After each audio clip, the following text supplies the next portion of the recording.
Hey guys, tonight we're settling into a place where the dark comes early, the wind never seems to stop, and you probably won't survive this. At least not without some luck, stubbornness, and a lot of layers.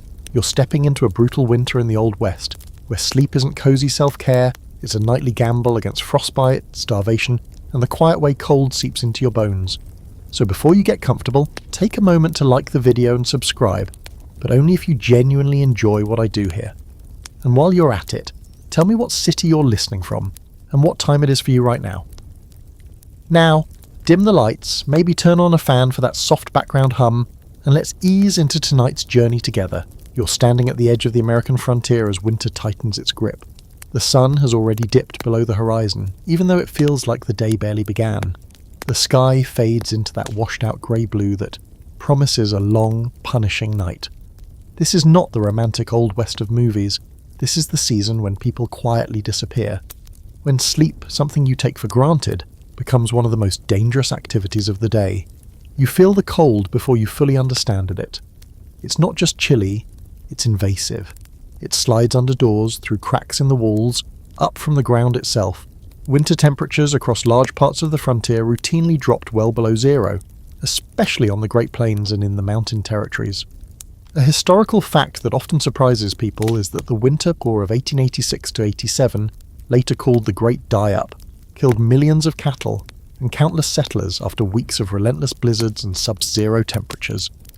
Sleep during nights like those wasn't rest, it was endurance. You head toward a small cabin, the kind thrown together in haste by someone who arrived late in the season and underestimated the land. The structure squats against the snow like it's bracing for impact. Inside, there's no insulation in the modern sense. Heat comes from a single fire source, usually a crude fireplace or iron stove, and once that fire fades, the temperature plummets fast. People knew this, which is why fires were rarely allowed to die completely overnight, even though doing so risked burning the cabin down. It's an unsettling calculation. Freeze or burn. As you step inside, you notice how close everything feels. The bed is not a private sanctuary, it's a shared resource. Entire families often slept in one room, sometimes in one bed because body heat mattered. This isn't about affection, it's physics. Human warmth could mean the difference between waking up and not waking up at all. A quirky but well-documented frontier practice involved heating stones in the fire and wrapping them in cloth to place near feet or under blankets. A crude but effective form of a hot water bottle that sometimes cracked or burned. Bedding if misjudged. You lie down fully clothed. Sleeping naked or lightly dressed is unthinkable. Wool shirts, trousers, socks, sometimes even coats stay on through the night. Buffalo robes, thick, heavy, and astonishingly warm, are layered over blankets when available. Buffalo hides were so effective that a single robe could weigh over 20 pounds, pressing down on you like a comforting, immovable presence. The pressure itself becomes part of the sleep ritual, anchoring you against the cold. The ground beneath the bed radiates cold upward. Mattresses are often nothing more than straw ticks, fabric sacks stuffed with dried grass, that compress quickly and offer minimal insulation. Dirt floors freeze solid. You might place boards or spare hides underneath, but the chill still creeps in. You become acutely aware of every exposed inch of skin. Your breath fogs the air, and sometimes frost forms on the inside walls by morning. That's not poetic exaggeration. It's a recorded reality in settler diaries, and here's where historians still debate. Some argue that frontier people were simply tougher, more resilient, hardened by necessity. Others point out that survival often came down to timing and luck, arriving before winter, having enough firewood, avoiding illness. Sleep itself was dangerous because illness thrived in cold, damp conditions. Pneumonia, called winter fever in some accounts, claimed many lives after nights spent shivering instead of resting. Did people endure because they were stronger? Or because enough of them didn't survive for us to hear their stories? The answer unsettles more than it comforts. Outside, the wind picks up, probing every weakness in the structure. It howls through the cracks with a sound that frontier writers often compared to voices, moaning, whispering, sometimes screaming. This fed superstition. People told stories at night about spirits riding the storm or the dead calling from the snow. Folklore became a way to explain the constant anxiety, especially when sleep came in shallow, broken fragments. You close your eyes anyway, not because you feel safe, but because exhaustion eventually overrides fear. Sleep comes in pieces, interrupted by the need to feed the fire, check on children, or simply shift positions to keep blood flowing. You learn quickly that stillness equals cold. Even rest requires movement. This is how the night begins in the Old West winter, not with comfort, but with vigilance. And as you drift in and out of uneasy sleep, you understand something fundamental. Here, survival doesn't pause when the sun goes down. It curls up beside you, shivering, waiting to see if morning comes. You wake before you meant to, not because you're rested, but because the cold has found a new way in. Your eyes open to darkness and the faint orange pulse of embers barely hanging on in the stove. The cabin around you feels smaller now, like it's shrinking as the temperature drops. This is when you begin to understand that sleep in the Old West isn't just about blankets and beds. It starts with the walls themselves. You run a hand along the inside of the cabin wall, feeling the uneven texture of logs stacked one on top of the other. These aren't milled boards from a lumberyard. They are whatever trees were nearby, cut quickly, often green, and notched just well enough to hold together. The gaps between them are everywhere, and every gap is a mouth where winter breathes in and out. Cabin building on the frontier was less architecture and more triage. You weren't trying to build something perfect, you were trying to build something fast enough to keep you alive. A hard historical fact settles in here. Many settlers built their cabins in a matter of days, sometimes hours, racing against the first snowfall. Late arrivals on wagon trains were especially vulnerable. Diaries from the 1840s and 1850s describe families finishing roofs in sleet, hands numb, knowing that one more night without walls could be fatal. These cabins weren't designed for comfort. They were designed to slow heat loss just enough that a fire and a few bodies could do the rest. You notice the chinking between the logs, the rough filler jammed into the cracks. Mud is common, mixed with straw or grass, sometimes moss, clay, animal hair, even rags get stuffed in wherever they fit. This wasn't just insulation, it was desperation made visible. In spring the mud would crack and fall out, but winter demanded constant maintenance. People re-chinked cabins repeatedly as gaps reopened under pressure from wind and shifting logs. There's a quirky detail here that frontier letters mention with surprising frequency. Newspapers. Old, already outdated newspapers were sometimes layered into the walls or tacked up on the inside as makeshift insulation. Imagine going to sleep with yesterday's headlines fluttering slightly in the draft. Political arguments and distant cities pressed between you and hypothermia. It's strange, but it worked. Paper trapped air, and trapped air meant warmth. The roof matters just as much. You glance upward and see exposed beams, maybe a layer of sod or wooden shakes above them. Snow piles up on top, and while that sounds dangerous, it actually helps. Snow is an excellent insulator. A thick layer on the roof could keep some heat in, as long as the structure didn't collapse. There's a constant tension here. Snow is both threat and shield. Too little, and the cold cuts through, or too much, and the roof might give way in the night. You lie back down, listening to the cabin respond to the weather. Wood pops and creaks as it contracts. The sound becomes familiar, almost conversational. Settlers often describe their cabins as talking during winter nights. It's not just poetic language, it's the house adjusting, flexing, surviving alongside you. Sleep comes easier when you know these noises, when you can tell the difference between normal movement and something going wrong. Still, the wind is relentless. It presses against the walls, testing them, finding weaknesses. This is where another scholarly debate comes in. Some historians argue that log cabins were surprisingly effective winter shelters when properly built and maintained. Others counter that most frontier cabins fell far short of the ideal, and that survival rates owed more to communal living, multiple families sharing space, than to construction quality. The debate hinges on incomplete records, because cabins that failed completely often left no survivors to describe them. You shift closer to the centre of the room, instinctively moving away from the walls. People learned this quickly. The middle of the cabin was warmest. Beds were often positioned away from exterior walls if space allowed. Cradles for infants were placed near the stove, sometimes dangerously close. Fire risk was constant, but so was freezing. Parents made these choices nightly, balancing two different kinds of death and hoping neither would arrive before morning. There's another odd but true detail. Some settlers hung blankets or hides along the walls, creating a second interior layer. This reduced drafts and made the cabin feel smaller, cozier. It also absorbed moisture, which could freeze overnight, turning the fabric stiff by morning. You might wake to find the wall hanging crunches slightly when touched, frost locked into its fibres. As you lie there, half awake, you realise that sleep here depends on trust. Trust in the walls to hold, trust in the roof to stay put, trust that the wind won't find a new crack while you're unconscious.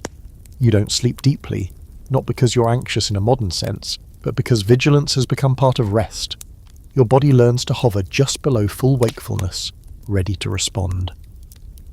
Outside, the storm eases for a moment. The wind drops, and in that brief silence, the cabin feels almost warm, almost safe. This is the illusion winter offers, and experienced settlers know better than to relax fully. Cold doesn't need noise to kill. It works just as well in quiet. You pull the blankets tighter, pressing into the shared warmth of the space. The cabin holds, for now, and as sleep finally takes you again, it's not because the winter has softened, but because the walls, imperfect as they are, have done just enough. You don't notice the cold creeping in all at once. It arrives gradually, sneaking through places you thought were sealed. Somewhere between sleeping and waking, you feel a thin ribbon of air brush your cheek, cold and sharp like a finger-tracing skin. That's how you learn about chinking, not as a building technique, but as a nightly negotiation with winter. The gaps between logs are never truly closed. Even when you've packed them full of mud, straw, moss, and whatever else you could find, the wind keeps working at them. As temperatures drop, logs shrink. When they warm slightly during the day, they swell again. This constant expansion and contraction breaks seals open over and over. Frontier cabins breathe, whether you want them to or not. A solid historical fact anchors this. Many settlers kept a bucket of wet clay or mud indoors during winter, specifically for emergency rechinking. If a draft became unbearable at night, someone would get up, often half frozen and irritable, and smear more filler into the offending crack by firelight. Sleep was regularly interrupted for home repair. You don't just endure the cold, you actively fight it, even at 2 a.m. You sit up now, listening. The wind has shifted direction, and with it, the pressure on the walls. A new whistle starts near the floor. That's bad. Cold air sinks, and floor-level drafts can freeze feet quickly. You swing your legs over the edge of the bed, boots already waiting there. Nobody leaves boots across the room in winter. That's a lesson learned. Once and never forgotten. Frozen leather doesn't bend, and bare feet on a dirt floor feel like stepping onto ice. You press mud into the crack using your fingers, maybe the handle of a spoon. It's messy, imperfect, but it slows the flow. This is where you appreciate the strange materials people used. Moss works surprisingly well, especially when damp, expanding to fill irregular spaces. Animal hair mixed into clay adds strength, acting like primitive rebar. These weren't random choices, they were solutions passed along by observation and word of mouth. There's a quirky detail that still catches modern historians off guard. Dried corn cobs. Once stripped of kernels, they were sometimes wedged into larger gaps and plastered over with mud. Corn was everywhere and nothing went to waste. When you're lying awake at night listening to the wind, practicality trumps aesthetics every time. You crawl back under the blankets, and that's when you hear it. The faint patter of falling grit. Some of the chinking has dried too much and crumbled loose. It's not dangerous yet, just annoying, but it reminds you how temporary everything is. Cabins aren't static structures. They're in constant motion, reacting to weather, time, and neglect. Winter accelerates all of it. You breathe slowly, fogging the air. That fog isn't just breath, it's moisture. Moisture is the enemy. It freezes into ice on walls, ceilings, even eyelashes. In the morning, settlers sometimes woke with hair stiff from frost, especially children. That moisture also weakens chinking. When it thaws, it drips, loosening the mud, creating new gaps. The cycle never stops. Here's where scholars still debate effectiveness. Some argue that chinking methods improved significantly over time, with experienced settlers developing reliable formulas that made cabins surprisingly tight. Others point out that success depended heavily on local materials and climate. What worked in the wooded east failed, on the treeless plains. There was no universal frontier solution, just adaptation, trial, and sometimes fatal error. You adjust the bedding again, careful not to expose skin. Blankets brush the wall, and you feel how cold it is through the fabric. That's why people avoided sleeping against exterior walls when possible. In cramped cabins, though, someone always drew the short straw. Children often ended up there, not out of cruelty, but because adults could better endure the cold. It's a quiet, uncomfortable truth of frontier life. Outside, the wind rises again, carrying fine snow that finds its way through even the smallest openings. Yes, snow inside the cabin. It doesn't happen often, but when it does, it's deeply unsettling. Tiny white grains settle on the floor, on the windowsill, sometimes even on the beer. It's not a blizzard inside, just enough to remind you how thin the barrier really is. And yet, you sleep. Not deeply, not peacefully, but you sleep. The human body adapts faster than you think. Your sense of normal shifts. Drafts become background noise. Cold spots become expected. You learn to curl inward, conserving heat, keeping extremities tucked close. You develop a strange intimacy with the building itself, knowing where it leaks, where it holds, where it needs attention. By morning, the chinking will be checked again. More mud added, more moss packed in. The fight resets daily. For now, you let your eyes close, trusting that the patches will hold until sunrise. In the Old West, sleep doesn't mean surrender. It means pausing the battle just long enough to keep going. You wake to the soft, dangerous quiet that tells you the fire has gone low. Not out, never fully out, but reduced to a dull red glow that barely lights the room. This is the moment frontier families feared most, the narrow window when warmth could slip away faster than it could be reclaimed. Fireplaces and stoves weren't just conveniences here. They were lifelines, and your sleep revolved around them. You shift, careful not to kick ash or embers scattered on the packed dirt floor. The hearth sits at the centre of the cabin's emotional gravity. Everything is arranged around it. Beds pushed as close as safety allows, chairs positioned to catch heat, cooking tools always within reach. Even at night, someone is usually responsible for the fire. That responsibility rotates, often landing on whoever sleeps lightest, or whoever can tolerate waking coldest. A solid historical fact grounds this moment. Cast iron stoves didn't become widespread on the frontier until the mid to late 19th century. Before that, most settlers relied on open fireplaces, which were wildly inefficient. As much as 90% of the heat went straight up the chimney. You could sit inches from the flames and still feel cold on your back. Yet people slept with fires burning anyway, because letting them die entirely could mean frozen water, frozen food, and frozen people by morning. You sit up and feed the fire, adding a split log with practiced care. Firewood is precious. Every stick represents hours of chopping, hauling, and stacking, often done in brutal weather. You don't just burn wood, you ration it. Smaller logs at night, spaced carefully, designed to burn slow. Some families banked coals under ash to preserve heat longer, a technique borrowed from indigenous practices and European traditions alike. There's a quirky and slightly unsettling detail here. Some settlers slept with a shovel or poker beside the bed, not for defence, but in case sparks jumped or logs shifted dangerously. Cabin fires were common, and at night a single ember could turn fatal fast. You slept knowing that warmth and destruction shared the same source. The fire pops softly, settling. You hold your hands out, letting heat soak into stiff fingers. Then you return to bed, positioning yourself to catch what warmth you can, without getting too close. Burns were a real risk, especially for children and the elderly. Falling asleep too near the hearth could leave scars, or worse. Again, sleep here is compromised. You listen to the wind outside, and now the sound feels different. The fire changes the acoustics of the cabin. Flames roar quietly, masking some of the wind's bite. The glow pushes shadows into corners, making the space feel smaller, safer.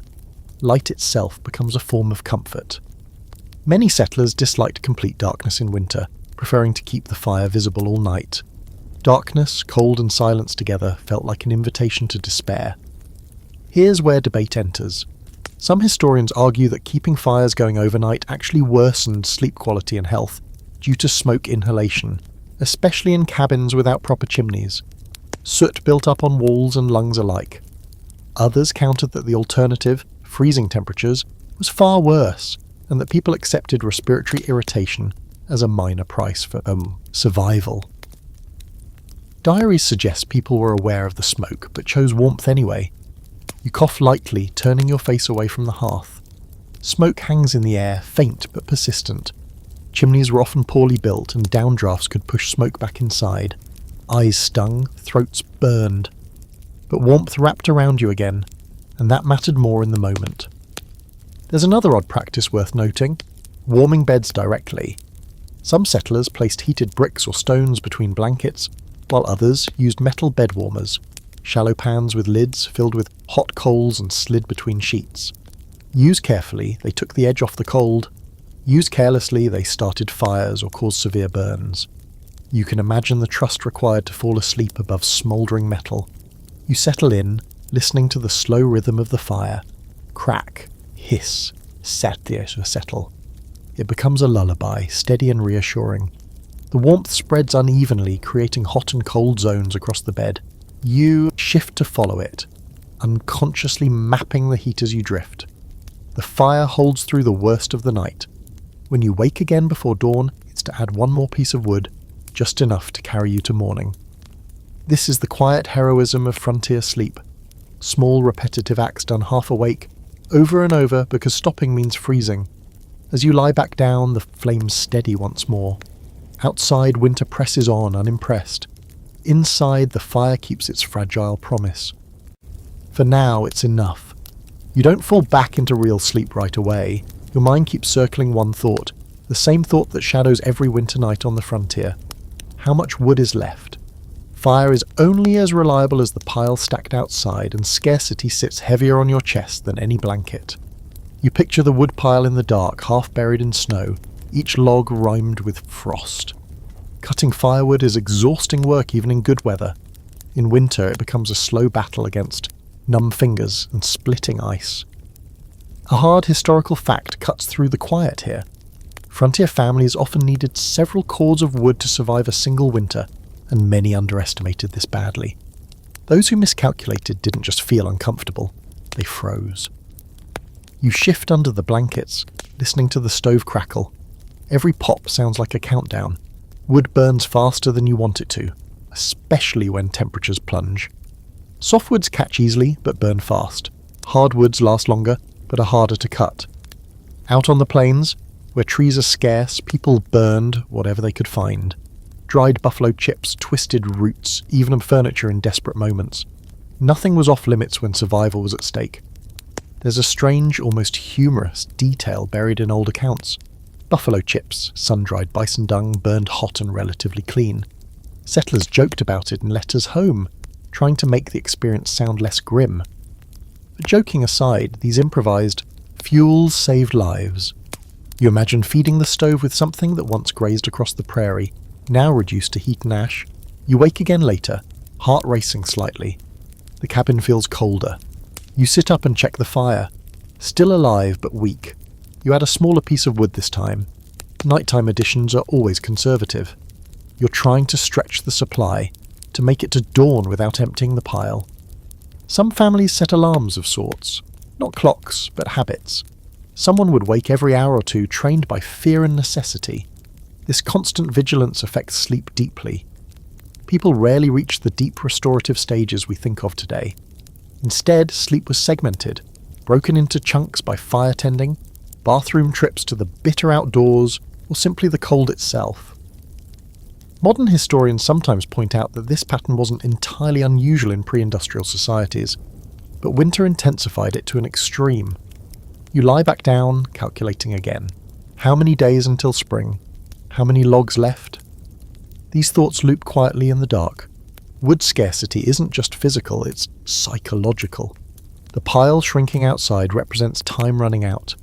Each night survived shortens the winter, but also reduces resources. Hope and fear burn together, like the fire itself. There's debate here too. Some scholars argue that communities with strong mutual aid, neighbours sharing wood, working together, fared much better than isolated homesteads. Others note that pride and distance often prevented cooperation. Asking for wood could feel like admitting failure, and sometimes there simply wasn't enough to share. Frontier life rewarded independence, but winter punished it. You remember stories whispered at night about families found frozen in their cabins, wood piles empty, fire cold. These weren't ghost stories, they were warnings. Children learned them early. The fear shaped behaviour, making people hoard fuel even when it meant colder nights now to avoid deadly ones later. There's a peculiar habit some settlers adopted, bringing a small stack of wood indoors at night, not just for convenience, but to keep it from freezing too solid. Frozen wood was harder to ignite. Keeping it inside also reduced trips into the night cold. You glance at the few logs near the hearth, feeling a small sense of relief that they're there. Outside, the wind scours the land, indifferent to your calculations. Inside, the fire glows faintly, holding. You tuck your chin down, curling tighter, conserving heat the way you conserve fuel. Your breathing slows, shallow but steady. Sleep comes again, not because worries fade, but because your body insists. Tomorrow you'll chop more, haul more, plan again. Tonight, you trust the fire to last just long enough. You feel the warmth of another body before you're fully awake, a shoulder pressed against yours, a knee tucked close. In the Old West winter, shared beds aren't a sign of intimacy so much as a strategy. You don't flinch away, you lean in. Body heat is one of the most reliable resources you have, and sleep becomes a collective effort. Beds here aren't sized for personal space, they're narrow, often homemade with rope supports or rough boards beneath thin mattresses. Families pile in however they can. Parents, children, sometimes grandparents, all arranged like pieces in a puzzle designed for maximum warmth. Even grown siblings share beds long past the age when privacy might matter. Cold overrides custom. A clear historical fact sits at the centre of this practice. In many frontier households, there simply weren't enough beds. Furniture was expensive and hard to transport, but even when extra beds existed, people often chose to share anyway during winter. One warm bed was better than two cold ones. Letters from the period mention this casually, as if it required no explanation. You adjust slightly, careful not to disturb anyone too much. Movement lets cold in, stillness keeps warmth trapped. Children tend to migrate in their sleep, seeking heat unconsciously, and adults learn to accommodate it. You might wake with a small foot jammed into your ribs or a head pressed against your shoulder. You don't complain. Complaining wastes energy. There's a quirky detail that feels almost tender. Some families deliberately arrange sleeping positions so that the weakest, infants, the sick, the elderly, were placed in the middle, surrounded by stronger bodies. Heat flowed inward. It was protection made physical. You sense this now, even if you're half asleep. The unspoken agreement to shield whoever needs it most. The air between bodies warms quickly. Breath mixes, blankets rise and fall together. Condensation builds, dampening fabric. This moisture can turn dangerous if temperatures drop too low. But for now, warmth wins. You tuck your hands between bodies, letting heat soak in. Here's where historians debate the psychological impact. Some argue that this enforced closeness strengthened family bonds, creating resilience through shared hardship. Others suggest it increased stress, illness and transmission, and tension, especially during long winters when tempers frayed. Both views find support in diaries that swing between gratitude and exhaustion. You listen to breathing around you. The rhythm is uneven, punctuated by coughs and sighs. Illness spreads easily in close quarters. Winter colds, influenza, ombre, and tuberculosis all thrive here. Yet separating sleepers isn't an option. You accept the risk, because cold is the more immediate enemy. There's an old frontier saying that winter teaches you who you can stand to sleep next to. It's not romantic, it's honest. Privacy becomes a luxury you can't afford, you adapt quickly. The human mind is remarkably flexible when survival is on the line. Outside, the wind surges again, rattling the cabin. Inside, the bed feels like an island of warmth. You shift once more, then settle. The combined heat creates a small, fragile bubble against the cold pressing in from all sides. Sleep comes easier now, carried on shared warmth and steady breathing. For a few hours, you're not alone against winter, and that makes all the difference. You wake to a sound that doesn't belong to the wind or the fire. It's a low, steady movement. Shuffling, breathing, the soft clink of a chain. For a moment, your half-asleep mind searches for danger. Then you remember. The animals are close, much closer than you'd expect by modern standards. In winter on the frontier, livestock aren't just property, they're heat sources. You ease yourself upright, careful not to wake the others too much, and listen. The sound comes from the lean-to attached to the cabin, or sometimes from the far end of the same structure. In the harshest winters, people brought animals inside or built shelters that shared walls. Cows, goats, even horses might be separated from sleeping humans by nothing more than a plank wall. The smell is strong, earthy, unavoidable, but so is the warmth. A firm historical fact anchors this practice. Many frontier cabins, especially in colder regions, were deliberately built with animal shelters attached or partially integrated.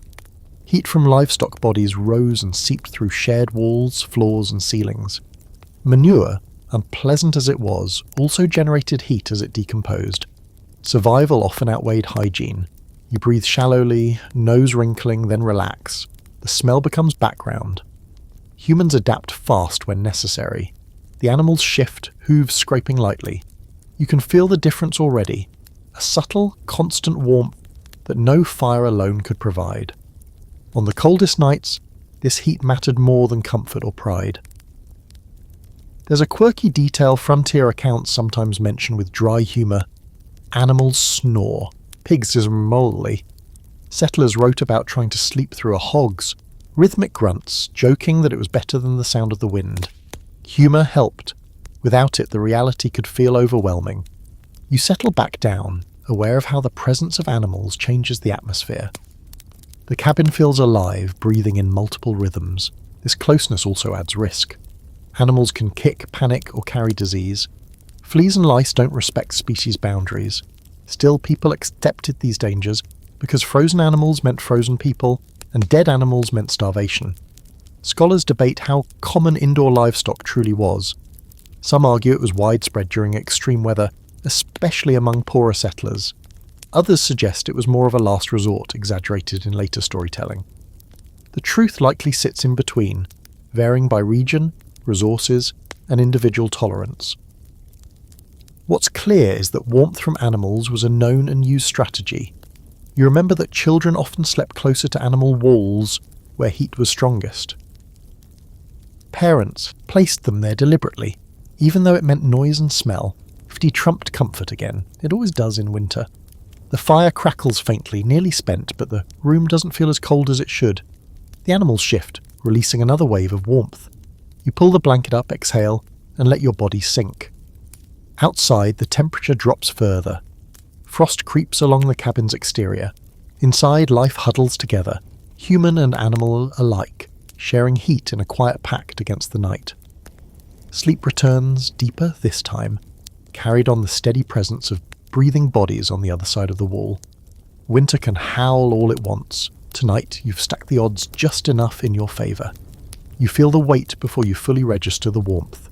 It presses down across your legs and chest, heavy and reassuring, like the earth itself has decided to keep you company.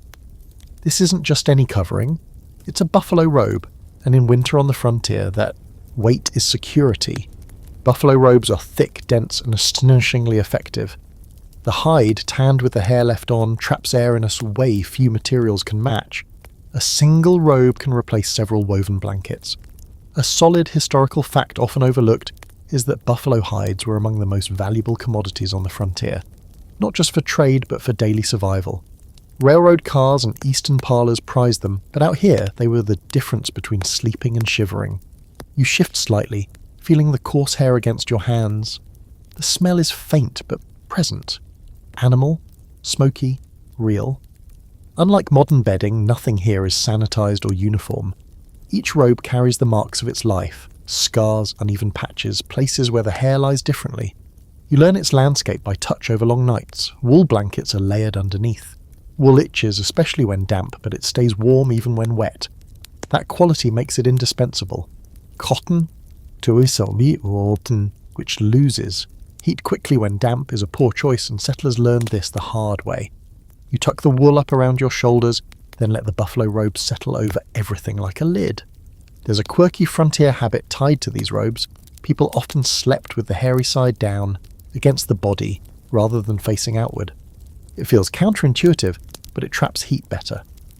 You can feel the difference almost immediately, warmth pooling where the robe meets skin and cloth. The weight itself changes how you sleep. You move less, you breathe slower. It's not unlike the effect of modern weighted blankets, something sleep researchers still study today. There's a scholarly debate here that's surprisingly current. Some historians and scientists suggest that the calming effect people reported from heavy bedding wasn't just about warmth, but about pressure triggering a sense of safety. Others argue warmth alone explains it. Either way, the result is the same. You rest deeper. You hear the wind again, but it feels distant now, muffled. The robe anchors you, holding you in place. It's hard to roll over quickly, which is actually a benefit. Sudden movements let cold air rush in. The robe encourages stillness, and stillness preserves heat. Not everyone had access to buffalo robes. By the late 19th century, overhunting had made them scarce, and many settlers relied on wool alone. This inequality mattered. Families with good robes slept warmer, recovered faster, and were more resilient. Those without suffered more illness and exhaustion. Winter magnified every difference. You remember that robes weren't just for beds. People wore them around shoulders, used them as doors, curtains, even wrapped them around children during travel. At night, though, they earned their highest praise. Settlers wrote about them with near reverence. As sleep deepens, the weight becomes something you stop noticing consciously. It's just there, holding you down, holding you together. Outside, winter scrapes and rattles, but inside, under layers of wool and hide, you float somewhere between waking and dreaming. This is one of the rare comforts winter allows. Not soft, not light, but effective. And in the Old West, effectiveness is as close to luxury as sleep ever gets. You wake briefly, aware of fabric bunching at your elbows and knees. It takes a second to remember why. You're sleeping fully dressed, layers upon layers, because undressing in a frontier winter makes no sense at all. Clothing isn't something you shed for sleep. It's part of the bedding. You shift inside your garments, wool against skin, stiff seams pressing into you when you move. Shirts, trousers, socks, sometimes even vests and coats stay on. Buttons dig in, belts are loosened but not removed.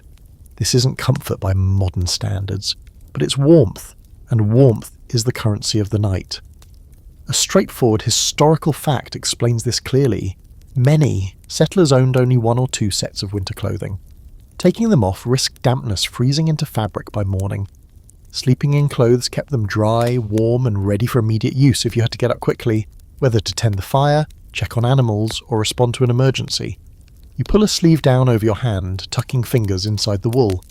Extremities are always the first to go numb. Frostbite doesn't announce itself loudly. It starts with tingling, then nothing. Sleeping clothed reduces exposed skin, shrinking the places cold can attack. There's a quirky but widely mentioned practice here. People sometimes place their boots under blankets or even use them as pillows. It sounds uncomfortable, but frozen boots in the morning could mean minutes of agony or torn leather. Keeping them warm made the day survivable. You can feel the solid shape near your head now, oddly reassuring. You settle again, feeling the stiffness of dried sweat and smoke in your clothes. Everything smells faintly of fire. That scent becomes part of sleep, as familiar as breathing. Cleanliness drops down the list of priorities in winter. Warmth rises to the top. Historians debate whether sleeping clothed actually improved rest or simply reduced danger. Some argue that tight garments restricted circulation, potentially worsening cold exposure. Others point out that loose wool layers trap air effectively, and that people adapted their clothing accordingly. The truth, like most things here, depends on circumstance and experience. You adjust your collar, turning your face away from the wool. Moisture from breath freezes quickly. Scarves and neckerchiefs are pulled up to cover mouths, but not too tightly. You need airflow. It's another balance learned through trial. Outside, the night stretches on. Inside, your body settles into the strange half-awareness that passes for rest. Clothes creak softly when you move. Wool scratches, buttons press, and yet you sleep. Morning will come eventually, and when it does, you'll already be dressed, already braced for the cold. There's no gentle transition here. Sleep and waking blur together in winter. Being ready matters more than being comfortable. You exhale slowly, pulling layers close, letting warmth build where it can. The night holds, and so do you. You feel it through the bed before you fully wake. the cold rising up, patient and steady, like it's been waiting all night for you to notice. The mattress beneath you offers only the thinnest resistance. Straw crackles softly when you shift, reminding you that what you're sleeping on is barely a step removed from the frozen earth itself. Frontier beds are simple things, a wooden frame if you're lucky, sometimes just boards laid across logs or crates. On top sits a straw tick, a fabric sack stuffed with dried grass, hay or leaves. It's lumpy, uneven, and compresses quickly under your weight. A hard historical fact settles in. Here, straw mattresses had to be refilled frequently, sometimes every few weeks, because the stuffing broke down and flattened. In winter, that maintenance often didn't happen, and the bed grew thinner and colder by the night. You curl slightly, instinctively lifting your feet to keep them from pressing too firmly against the mattress. Feet are vulnerable, so is your back. Cold travels upward relentlessly. Dirt floors below the bed freeze solid, sometimes so hard they ring when struck. Even raised beds don't escape it.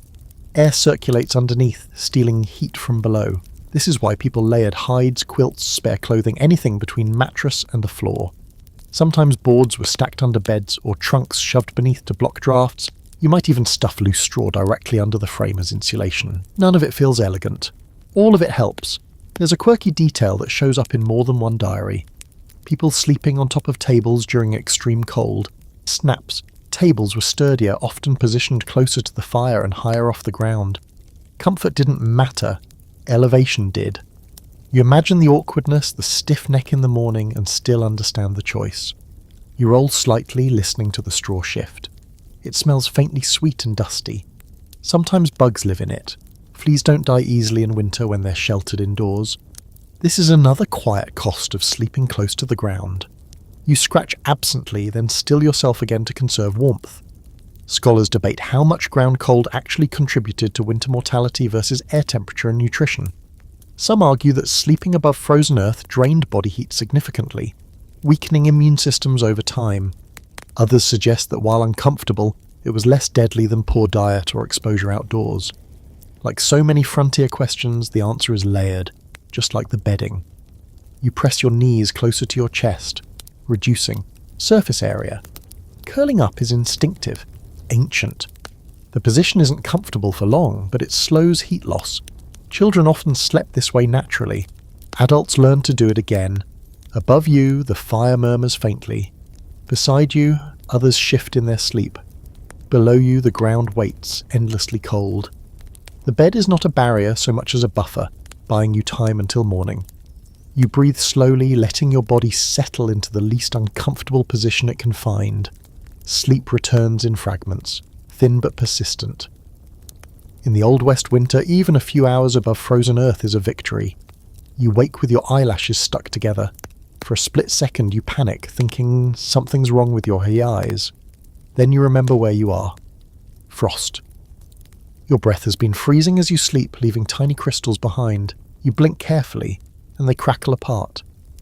The air inside the cabin is bitterly cold now. The fire has faded to ash, and the warmth from shared bodies has thinned as people shift in their sleep.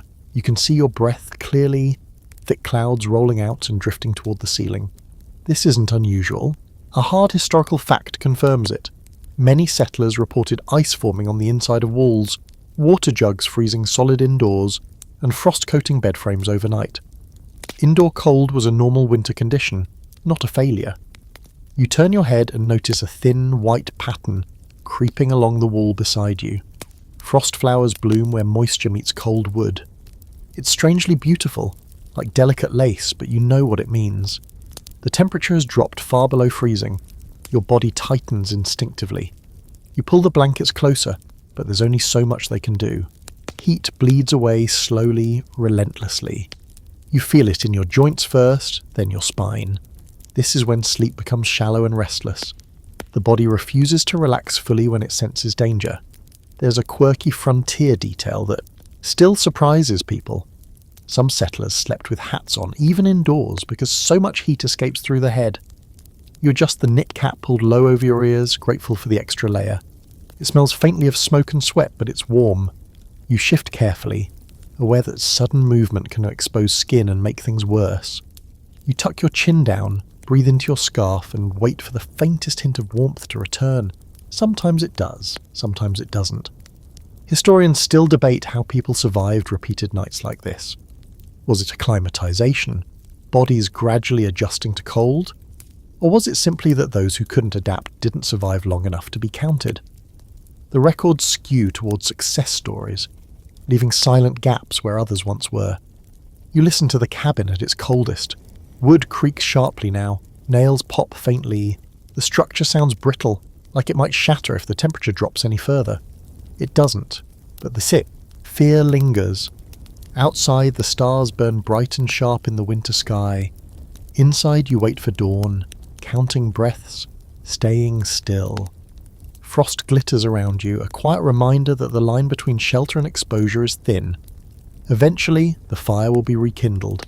The sun will rise, ice will melt into water that drips and refreezes. For now, you endure. Sleep isn't deep or peaceful, but it's enough. It has to be. You hear it long before you feel it.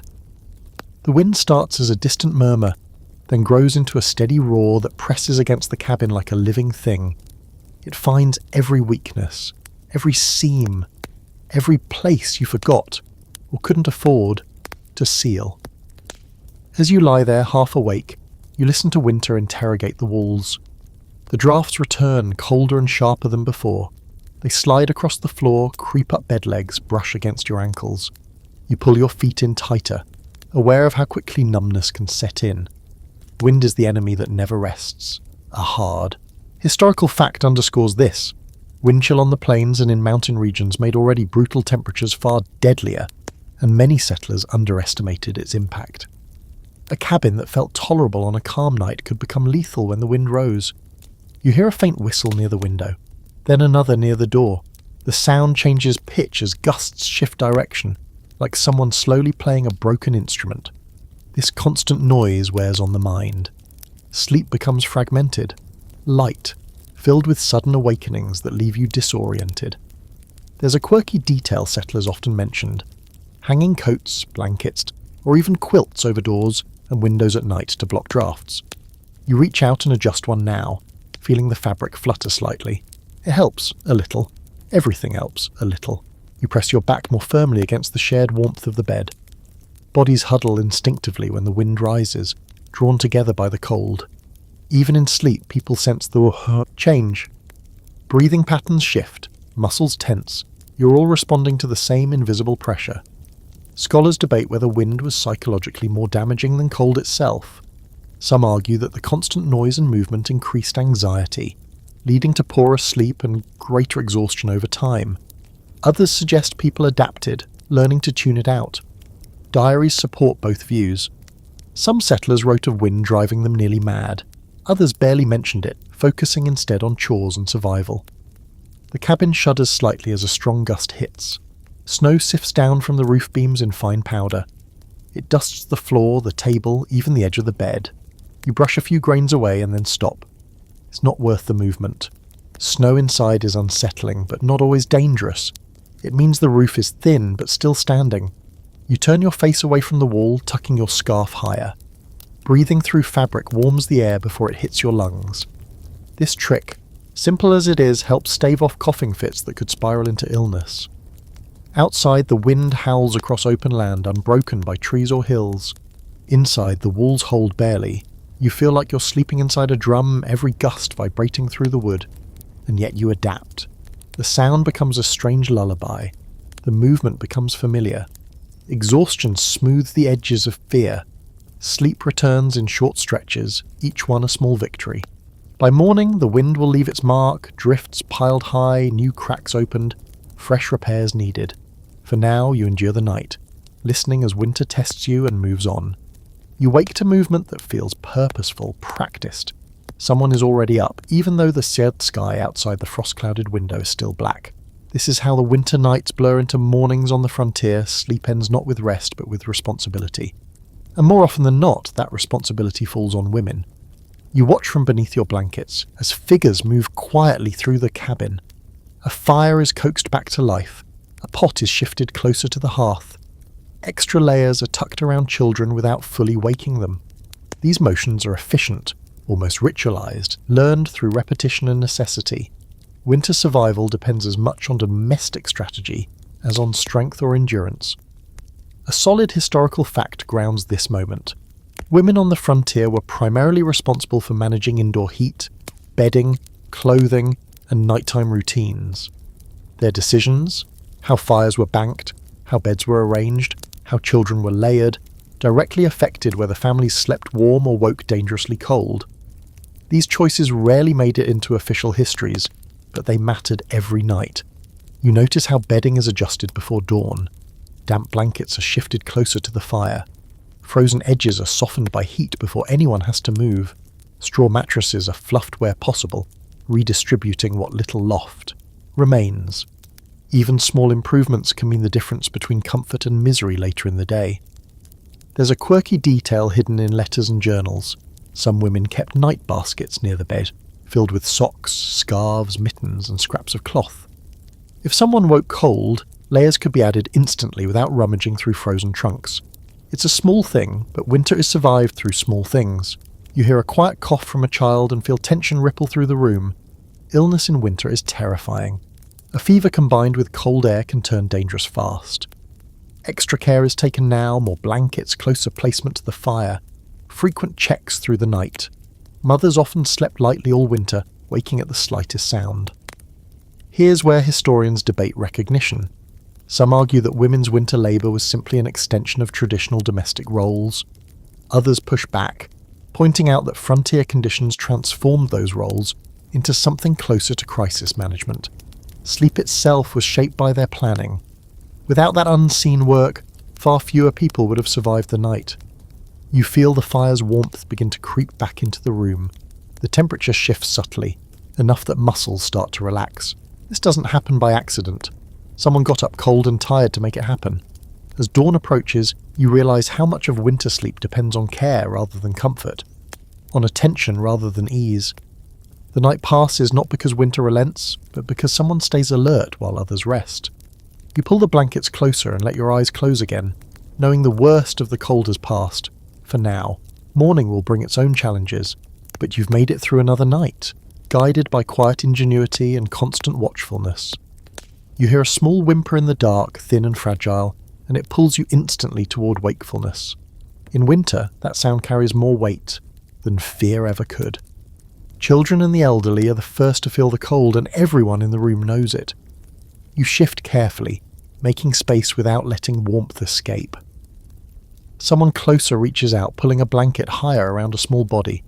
Movements are slow, deliberate, designed not to break the fragile heat built up through the night. Winter teaches restraint. A hard historical fact sits quietly behind this moment. Infant and elderly mortality rates were significantly higher during frontier winters. Cold stress weakened bodies already vulnerable to illness. Sleep, which should restore, often failed to do so. Many families measured winter not in dates, but in whether everyone woke up each morning. You listen to the child's breathing until it steadies. The elderly sleeper nearby doesn't move much at all. Stillness can mean rest or trouble. Periodic checks are common. A hand on a forehead, a finger brushed against a cheek. Warm, still breathing. These checks replace deep sleep for caregivers all winter long. There's a quirky detail that shows up in personal accounts. Babies were sometimes slept in dresser drawers or wooden boxes lined with blankets and placed near the fire. It sounds shocking now, but the small enclosed space trapped heat effectively. Cradles were positioned strategically, not aesthetically. You feel tension ease slightly as the fire's warmth grows. The child settles. The elder sighs softly. These small victories matter. They're the reason people endure the exhaustion. Scholars debate whether extended families truly improved winter survival. Some argue that more people meant more heat and more care. Others point out that overcrowding increased disease transmission. The truth likely depended on timing. Warmth early in winter helped, but illness later could undo everything. You adjust your own position, careful not to disturb the fragile balance of bodies and blankets. Sleep returns slowly, light but present. In this space, rest is communal. One person's comfort depends on everyone else's vigilance. By morning, no one will talk about the night's small scares. They'll focus on chores, meals, weather, but everyone will remember, quietly, who needed extra warmth, who needed watching. You close your eyes again, holding on to the shared heat. Another night survived. In winter on the frontier, that's enough. You notice something different in the way the shelter holds warmth tonight. The heat lingers longer. The air feels less frantic, less leaky. Some of that is experience, but some of it comes from knowledge that didn't originate here, whether the cabins, the wagons, or the settlers themselves. It comes from watching, borrowing, and sometimes belatedly learning from the people who already knew how to sleep through winter on this land. Indigenous winter wisdom surrounds you, even when it goes unspoken. A solid historical fact often overlooked is that many survival techniques settlers relied on, layered bedding, strategic fire use, insulated shelters, and shared sleeping, were already well established among native tribes long before westward expansion. Plains tribes, for example, designed teepees that could be warmer than log cabins when properly managed, with adjustable smoke flaps and insulated linings. You think about how indigenous people slept close together by design, not desperation. Bedding made from hides was layered with intent.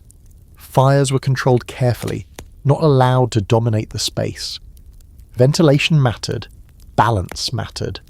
These were systems refined over generations, not improvised in panic. There's a quirky but telling detail. Some settlers learned to place evergreen boughs beneath bedding, mimicking native practices. Pine needles and branches trapped air, added insulation, and released a sharp, clean scent. You can almost imagine it now, resin and smoke mixing in the cold air grounding you. You shift slightly, feeling how the bed is arranged tonight. There's more under you than before. Someone remembered. Someone adapted. These changes don't announce themselves, but you feel the difference in how long warmth lasts. Scholars still debate how much settlers truly learned versus how much they resisted learning. Some argue that cultural arrogance delayed the adoption of effective indigenous methods, costing lives unnecessarily. Others suggest that environmental differences and resource limits made direct imitation difficult. Both perspectives appear in journals that swing between admiration and dismissal. You listen to the fire breathe, controlled, steady, not roaring, not dying. That balance feels deliberate now. You tuck your hands in and let your shoulders drop.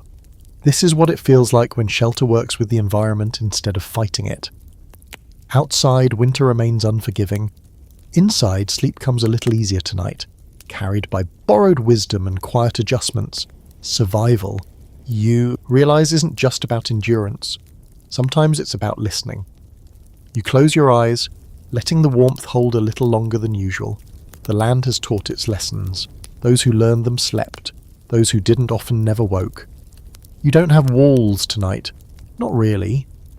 Maybe there's a wagon tilted against the wind, or a stand of trees offering the thinnest suggestion of shelter.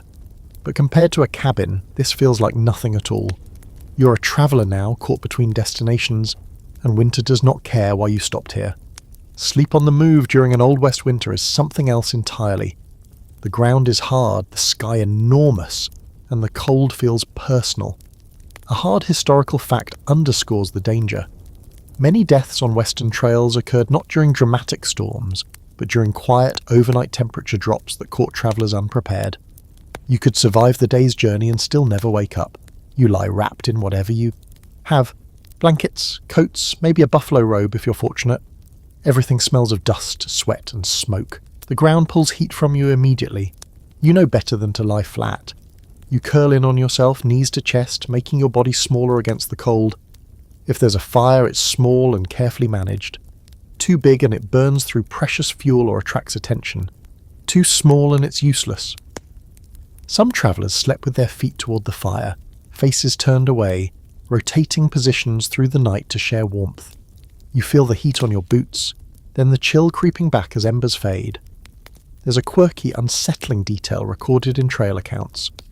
People sometimes slept sitting up, leaning against wagon wheels or trees, because lying down increased heat loss. It's not comfortable, your neck aches, your legs go numb, but you sleep anyway, in shallow bursts, head nodding forward and jerking back.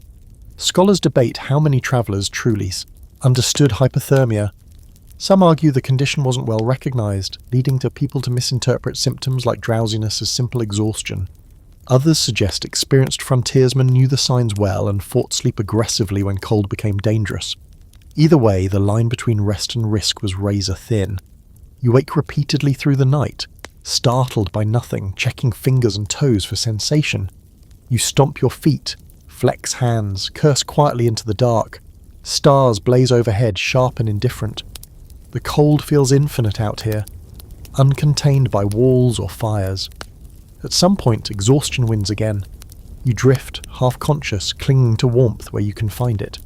Morning will come, or it won't. On the trail, winter sleep is never guaranteed. When the sky finally begins to lighten, you're stiff, sore, and grateful beyond words. You've made it through another night without shelter. That counts as a victory out here. And as you gather your things with numb hands, you know one truth deeply. Cabins may have been crude, but without them, winter was merciless. You wake to the sound of order, boots on packed earth, a low murmur of voices, metal clinking against metal. Compared to the chaos of a homestead or the vulnerability of the trail, this place feels strangely structured. You're inside a fort now, or at least close enough to one that its routines shape the night. Winter sleep here follows rules. Army quarters in the Old West are built for efficiency, not comfort. But efficiency has its advantages when the temperature drops. Barracks are larger, sturdier, and more deliberately planned than most civilian cabins. A hard historical fact anchors this difference. US Army forts were often constructed with thicker walls, better chimneys, and centralised heating sources precisely because soldiers were expected to function year-round, regardless of weather. You lie on a narrow bunk, one of many lined up in rows. Privacy is non-existent, but warmth is communal. Bodies fill the space, each one adding heat. The room smells of wool uniforms, leather, oil, and smoke. It's not pleasant, but it's familiar, and familiarity helps sleep come faster. The bedding is thin, blankets issued by the army coarse and scratchy, but there are a number of them. Soldiers sleep in uniforms, boots close at hand, rifles stacked nearby. Readiness doesn't stop for winter. You turn slightly, careful not to bump the man beside you. Space is tight, but no one complains. Complaints don't change the cold. There's a quirky detail tucked into military records. Some forts experimented with sleeping platforms raised higher than civilian beds, specifically to reduce cold rising from the ground. It wasn't always effective, but it shows awareness. Someone, somewhere, was thinking about sleep as part of survival. You hear coughing ripple through the barracks. Illness spreads quickly here, just as it does in cabins. But unlike isolated homesteads, forts have doctors, or at least medics. This changes everything. Soldiers still die in winter, but fewer of them die alone. Scholars debate whether fort life was actually safer during winter. Some argue that shared resources, medical care, and sturdier buildings improved survival dramatically. Others point out that overcrowding and rigid routines increase disease and exhaustion. The truth, again, lives somewhere in between. The fire burns steadily at one end of the room, tended by whoever drew the short straw for night duty. You don't envy them. Still, knowing someone is awake watching the fire lets you sleep a little deeper. Responsibility is shared here in an official way.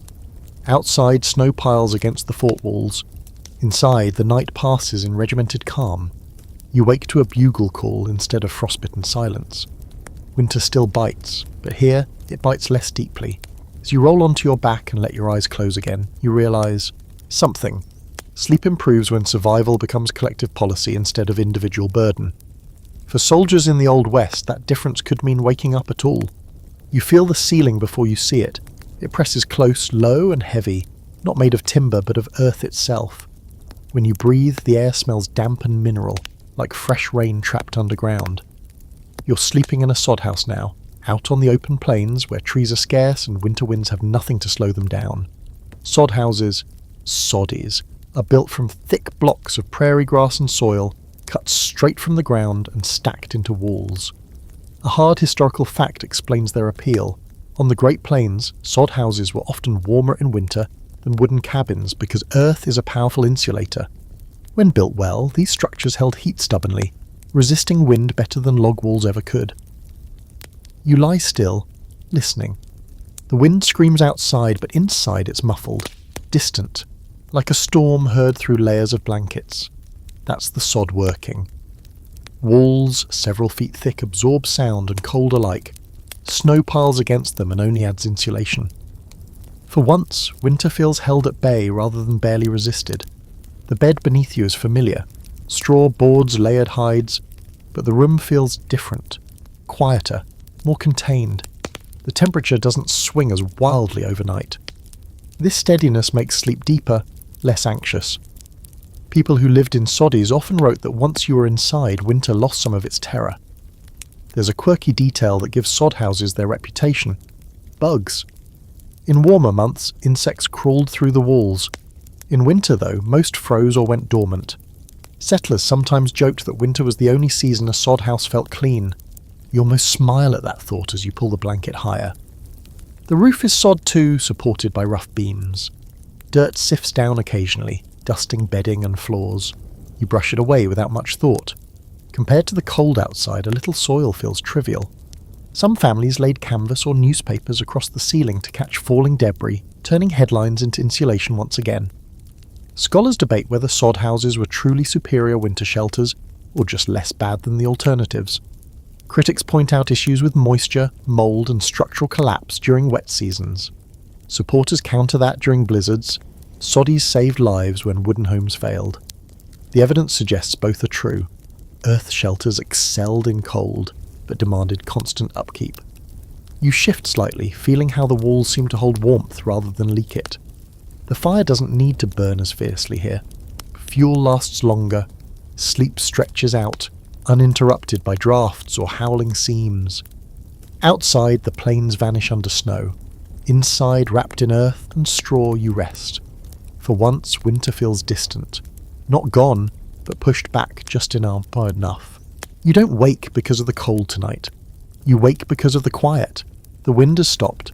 The cabin, or sod house, or barracks, feels sealed in a way that's almost unsettling. Winter has a sound, and when it disappears, your mind fills the gap. Long winters in the Old West weren't just physically exhausting. They worked on people slowly, night after night, in the dark hours when there was nothing to do but think. Sleep became shallow not only because of cold, but because of the mind's refusal to fully rest. A hard historical fact often overlooked is that many settlers described winter as the most mentally challenging season, more so than droughts or even conflict. Isolation, limited daylight, and repeated nights of broken sleep took a measurable toll. Some journals describe insomnia, vivid dreams, and a sense of unreality that crept in as weeks of snow blurred together. You lie there, staring at the ceiling, listening to your own breathing. The routine that once comforted you, the fire, the blankets, the shared warmth, now feels monotonous. Nights stretch, days blur. Sleep comes, but it doesn't refresh the way it should. There's a quirky coping mechanism that shows up in winter accounts. People telling the same stories over and over at night. Familiar tales, even when everyone knew the ending, helped anchor time. Sleep followed storytelling more easily, as if the mind needed something predictable to hold on to before letting go. You think about how darkness arrives early and leaves late. Oil lamps burn a precious fuel, so evenings are short. You go to bed not because you're tired, but because there's nothing else to do.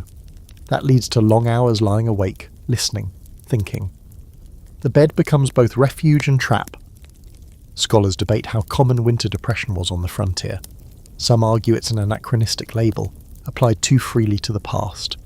Others suggest the symptoms described lethargy, irritability, withdrawal, match closely enough to warrant comparison. Whatever the label, the experience was real. You shift, trying to find a comfortable position, and sigh softly. Even in warmth, sleep feels thin. Your dreams, when they come, are vivid and strange. Blizzards inside houses, endless nights, fires that won't light. You wake more tired than when you fell asleep. Outside, the stars are hidden now, clouds closing in again. Another storm is coming. You know the routine will restart. Repairs, rationing, vigilance. The thought is exhausting. Still you breathe. You close your eyes. You let sleep come however it will. Winter doesn't care about your state of mind, but you do. Rest, even imperfect rest, is how you survive long enough to see spring. You hear the story before you see the faces telling it. The voices are low, careful not to wake children, not because the tale is frightening, but because winter nights carry words strangely, like they want to be remembered. Folklore lives here, tucked into the hours between the fire dying down and sleep finally taking hold. Stories pass easily in the dark. They fill the space the cold leaves behind. Someone speaks of lights seen moving across the snow, distant and silent. Another mentions footsteps heard outside cabins after blizzards, circling, never approaching. You listen without interrupting, half believing, despite yourself. In winter, imagination thrives. A hard historical fact anchors these moments. Frontier folklore surged during long winters, when isolation and exhaustion blurred the line between explanation and superstition. Many settlers genuinely believed extreme cold thinned the boundary between the living and the dead, or between the natural and the supernatural. Sleep deprivation only sharpened these fears. You shift under the blankets as the story continues. Someone laughs quietly, brushing it off as nonsense, but no one fully dismisses it. When you've spent nights listening to walls creak, like voices and wind scream like something alive, skepticism softens. Winter reshapes belief. There's a quirky tradition tied to this. Some families refuse to whistle indoors at night during winter, convinced it invited bad weather or spirits. Others placed knives or iron objects near beds for protection, not against intruders, but against whatever the cold might carry with it. Iron, after all, was thought to repel many unseen things. Scholars debate whether these superstitions actually helped people cope. Some argue that shared beliefs created a sense of control, however illusory. Others suggest they increased anxiety, especially among children. The diaries don't resolve it. They just record the fear and the comfort side by side. The fire dims further, and the stories trail off into silence. You feel that familiar pull now, the heaviness behind the eyes. The tales have done their work. Your mind has something to hold on to as it drifts. You close your eyes, images, lingering, snowfields under moonlight, cabins glowing faintly, shadows stretching too long. Dreams borrow freely from waking stories. When sleep finally takes you, it carries the folklore with it, reshaping it into something softer, less sharp. Outside, winter waits. Inside, imagination stands guard, filling the dark with meaning. And somehow that makes rest a little easier to find. You wake with a heaviness in your chest that has nothing to do with blankets. The cold presses in, yes, but there's something else now, a tightness, a rasp in the air when someone nearby breathes. Winter sickness announces itself quietly, usually at night, usually when everyone is too tired to fight it properly. Illness and cold are constant companions on the frontier, and sleep is where they often collide. A hard historical fact cuts through the calm. Pneumonia, bronchitis, and influenza were among the leading causes of death during Old West winters. These illnesses were often called lung-sore fever or winter fever, and they frequently followed nights of prolonged cold exposure and poor rest. You listen to coughing in the dark, it's not dramatic, just persistent, dry, deep, the kind that settles into bones. Someone shifts, trying to find a position that hurts less. Sleep becomes fragmented, interrupted not by wind or fire, but by the body itself struggling. You instinctively pull your blankets tighter, not out of fear of contagion, but cold. Still, the worry lingers. Illness spreads faster in winter because everyone sleeps close together. Warmth demands proximity, and proximity invites disease. It's another cruel trade-off. There's a grim, quirky detail hidden in winter records. People sometimes slept sitting upright when sick, propped against walls or trunks, because lying flat made breathing harder. You can picture it now, the long night spent half awake, every breath measured, hoping morning comes. Scholars debate how much cold itself caused death, versus how much it weakened bodies enough for illness to take hold. Some argue that hypothermia and frostbite are overstated compared to disease. Others point out that cold stress suppresses immune response, making winter the real culprit, even when illness delivers the final blow. The distinction mattered little to those living it. You hear someone get up to check on the sick. A hand placed gently on a back. A cup warmed by the fire. Care moves quietly through the room, careful not to wake everyone, but fully aware that tonight could change everything. Sleep comes in thin layers now. You drift, wake, drift again. Dreams are heavy, feverish, full of heat and cold tangled together. When you wake, you check yourself. Fingers, toes, breath, making sure everything still works. Morning, when it comes, will bring decisions, rest or work, travel or stay, hope or preparation. Winter forces these choices early and often. For now, you lie still, breathing slowly, listening to the fragile sounds of bodies holding on. In the Old West, sleep doesn't just restore life. Sometimes it decides who keeps it. You wake to a soft chuckle somewhere in the room, the kind that slips out before someone can stop it. Winter nights are heavy, but people still find ways to lighten them, especially when sleep feels fragile. Survival has a strange sense of humour, and out here, quirky tricks aren't jokes, they're tools. You notice a stocking hanging near the hearth, not for decoration, but stuffed with ashes still warm from the fire. Someone tied it off carefully and placed it near their feet before bed. A hard historical fact supports this odd sight. Settlers often used heated ashes, sand or salt in cloth sacks as improvised foot warmers. It wasn't elegant, but it worked. Sometimes better than bricks because the heat spread more evenly. You wiggle your toes, remembering similar tricks. Hot stones wrapped in rags. Corn cobs warmed by the fire and tucked beneath blankets. Even heated flat irons, repurposed from laundry duty to bedtime defence. These hacks passed quietly from family to family, neighbour to neighbour, like secrets worth sharing. There's a quirky frontier favourite that still feels strange. People sometimes slept with a candle stub burning inside a tin can, placed carefully on the floor to provide just a touch of heat and light. It was risky, absolutely, but so was freezing. Risk management in winter wasn't about safety, it was about odds. You adjust your position, feeling the faint warmth from one of these tricks nearby. It's not much, but winter teaches you to appreciate small gains. A few degrees can change everything. Muscles relax, breathing slows, sleep comes a little easier. Scholars debate whether these improvised methods genuinely improve survival or simply made people feel more in control. Some argue that the psychological comfort of doing something mattered as much as the physical warmth. Others point out that even minimal heat at extremities can significantly reduce overall heat loss. The debate remains, but there's practice endured. You smile faintly in the dark, imagining the trial and error behind each trick.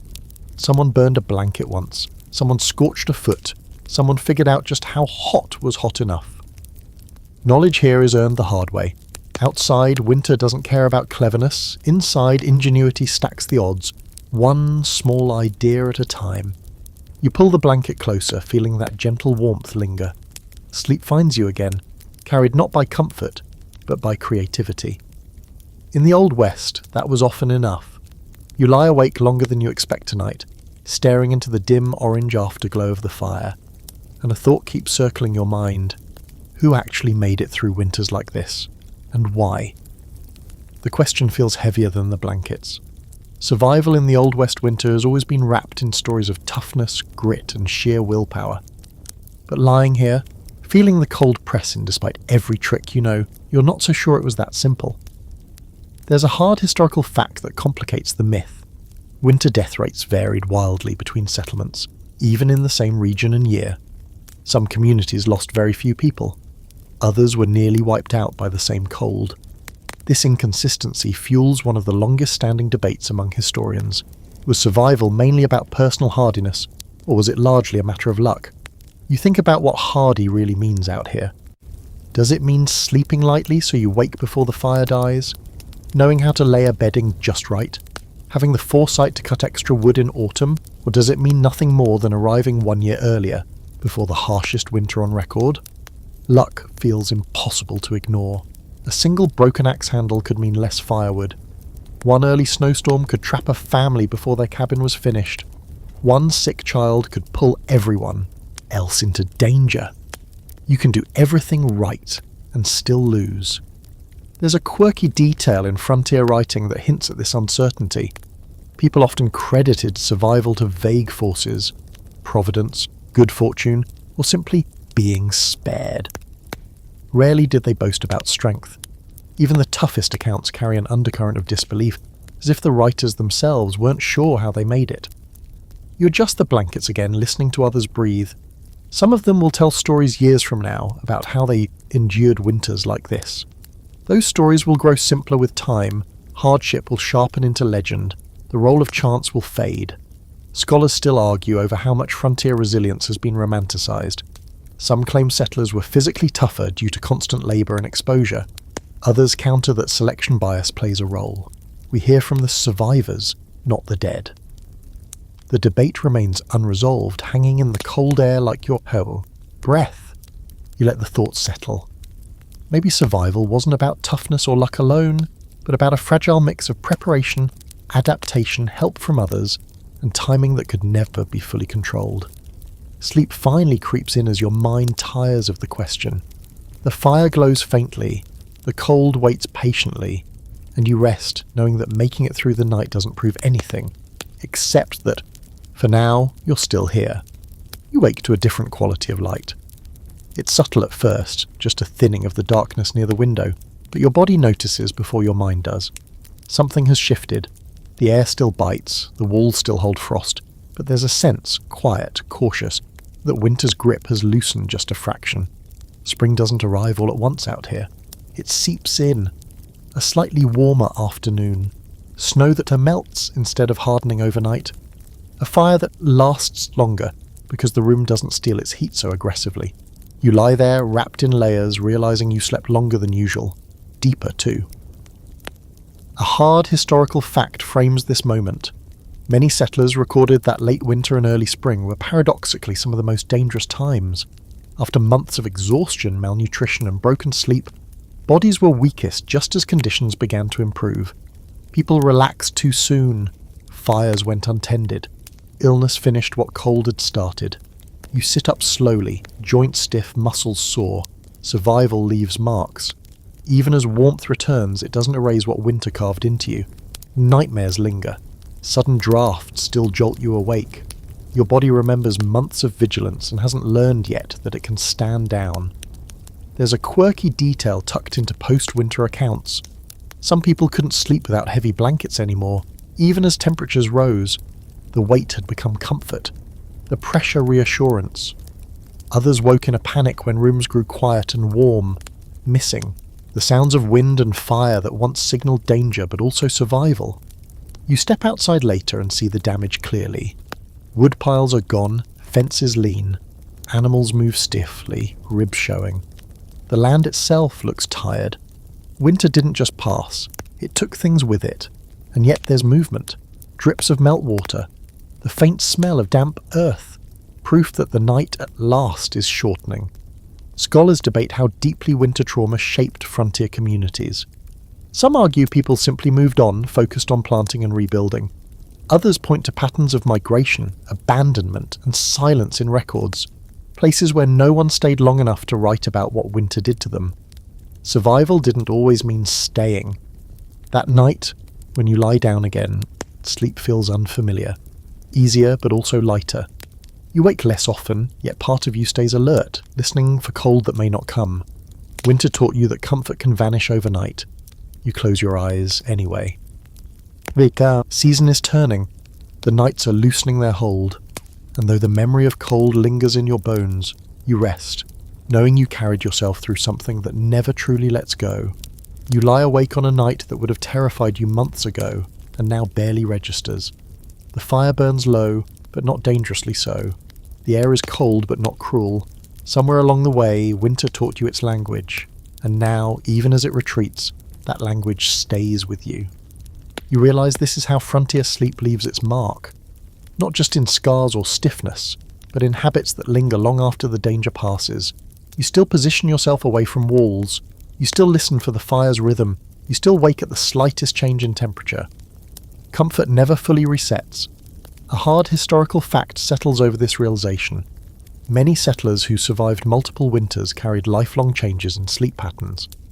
Letters written years later mention light sleeping, chronic wakefulness, and a persistent fear of cold nights, even after moving to towns or warmer regions. The frontier winter didn't end when people left it. It followed them. You think about how these nights shaped the mythology of the Old West. Stories of grit, toughness, and endurance often gloss over the quiet truth that survival depended on shared warmth, borrowed knowledge, improvisation, and care. People didn't cop to winter. They negotiated with it night after night. There's a quirky detail in later frontier memoirs that captures this perfectly. Some old settlers insisted on keeping a fire going at night for the rest of their lives, even in mild climates. Others slept with windows cracked open in summer, needing airflow because sealed rooms felt wrong. The body remembered what the mind tried to forget. Scholars still debate how much these winter experiences shaped Western identity. Some argue they forged resilience and independence. Others suggest they fostered caution, communal reliance, and a deep respect for environmental limits. The myths tell one story, the nights tell another. You shift under the blankets, feeling how different they feel now, still heavy, still layered, but no longer desperate. Sleep comes more gently tonight, unburdened by constant calculation. And yet part of you stays awake, honouring what winter taught. As you drift off, you understand something quietly profound. The Old West wasn't defined by the gunfights or gold rushes alone. It was defined by nights like these, long, cold, ordinary nights, where survival depended on how well you slept. You breathe out slowly, the fire murmurs, the cold waits, but farther away now, and you rest, carrying the memory of the winter forward, woven permanently into how you close your eyes. As the night softens completely, you let the story loosen its grip too. The cold fades into memory, the fire into embers, the wind into silence. You've walked through. Those winters felt the weight of the blankets, the strain of vigilance, the strange comfort of shared warmth. Now there's nothing left to do but rest.